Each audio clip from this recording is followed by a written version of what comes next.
নমস্কার, আপনাদের সবাইকে স্বাগত আমার চ্যানেলে। আজকে আমি আপনাদের নিরামিষ রান্নার একটি সুন্দর মশলা বানিয়ে দেখাবো।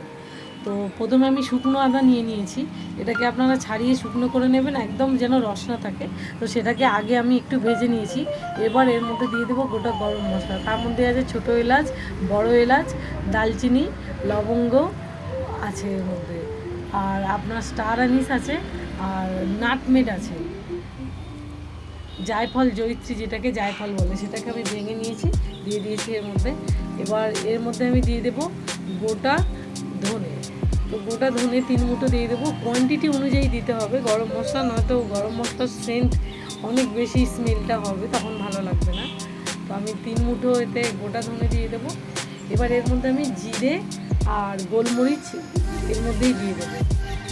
জিরে গোলমরিচ আমি এর মধ্যে দিয়ে দেবো। সাহা জিরে আছে, আর এমনি গোটা জিরেও আছে। এবার এটাকে ভালো করে আমি একদম কম আঁচে এটাকে ভাজতে হবে। বেশি আঁচে দিলেই এটা পুড়ে যাবে, তেতো লাগবে, ভালো লাগবে না। এরপর এর মধ্যে আমি দিয়ে দেব তেজপাতা। তেজপাতা আপনারা তো অনেক সবাই দিয়ে ফেলে দেয়, কিন্তু এটা ফেলে দিতে হবে না, কম দিলেই এটার গন্ধ খুব সুন্দর হবে। এরপর দিয়ে দেবো আমি জয়িত্রী। অল্প দিয়েছি, কারণ জয়িত্রীর স্মেলটা প্রচুর হাই, সেই জন্য আমি অল্প দিয়েছি। এবার এটাকে ভালো করে আমি শুকনো একদম সুন্দর করে ভেজে নেব।